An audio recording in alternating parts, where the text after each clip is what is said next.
يا خبر أبيض!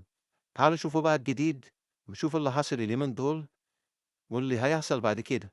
إيران بتعترف مصر دولة شقيقة ومستحيل نقرب منها ردا على محاولة إسرائيل في توريط مصر في الحرب ضد إيران. وترامب باع دول الخليج وقال لهم أمريكا مش هتحميكم. وفرنسا أعلنت الانسحاب من حرب إيران بعد ما قالت إنها هتحارب مع أمريكا وإسرائيل. في شوية أخبار جديدة هتصدمك حرفيا، بس ركز معايا. الجيش الإيراني طلع في بيان رسمي وقال مصر دولة شقيقة ومهما حصل مستحيل نقرب منها، وده لأن مصر الدولة الوحيدة ما بين الدول العربية اللي لم تشارك في ضرب إيران وما ساعدتش أمريكا ولا إسرائيل أي مساعدات عسكرية. ولما أمريكا طلبت من مصر معلومات استخباراتية عن إيران، جهاز المخابرات المصرية رفض وقال مستحيل نقف في صف أمريكا وإسرائيل ضد إيران، لأن إسرائيل وأمريكا هما اللي ورطوا دول الخليج في الحرب ضد إيران أصلا. لك أن تتخيل إن الموضوع وصل لأن إسرائيل بقت بتضرب مقرات تجارية ومناطق مدنية في دول الخليج بطريقة سرية، وإيران هي اللي بتلبسها. تخيل إن شركة أرامكو السعودية اللي بتنتج البترول السعودي اتضربت بهجوم شنيع لدرجة إنها عملت انفجارات مهولة داخل السعودية، واللي بسببها السعودية خسرت مليارات الدولارات حرفيا. ده غير كمان إنها مش هتقدر تصدر بترول للدول الأجنبية بعد كده. واللي بعد الضربة دي الأمير محمد بن سلمان خرج عن شعوره وكان بيخطط لضرب إيران في آخر لحظة، وطلع بعدها الجيش الإيراني وقال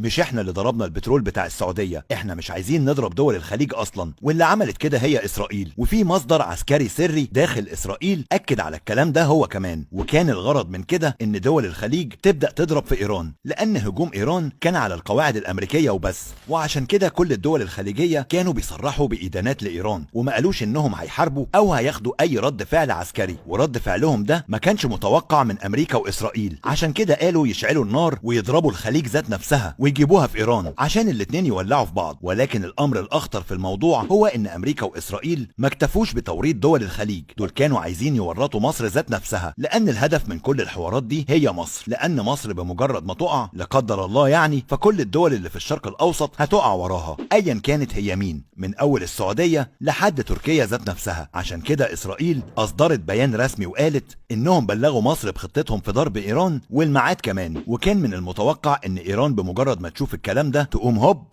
ضربة مصر بالصواريخ بتاعتها. وطبعا لو لا قدر الله قامت حرب بين مصر وايران فمفيش طرف ثالث هيحتاج انه يتدخل في الموضوع، اصلا هتبقى انتهت على كده. ولكن الجيش الايراني طلع ورد وقال مصر دولة شقيقة ومستحيل تشارك في دماء ايران، ومصر الدولة الوحيدة في الشرق الاوسط اللي بتتعامل بشرف وايديها مش ملطخة بدماء اي دولة تانية. ده غير كمان ان مصر صرحت في بيان رسمي ان الكلام اللي اسرائيل قالته ده كده، لكن كانت محاولة فاشلة منهم علشان يوقعوا بين الدولتين. اما اخيرا ففرنسا النهاردة اعلنت انها هتنسحب من حرب ايران ومش هتشارك فيها، رغم ان فرنسا قالت قبلها انها هتتدخل في الحرب مع امريكا وإسرائيل لضرب إيران، وكانت بالفعل بدأت تحرك الطيارات بتاعتها وبعتت دعم للشرق الأوسط، لكنها تراجعت الآن. والغريبة إن ألمانيا هي كمان انسحبت بعد ما كانت موافقة، والأمر ده غريب جدا ومحدش عارف إيه السبب. وأخيرا يا رب يحفظ مصر والدول العربية الشقيقة وينصرنا على كل الظالمين.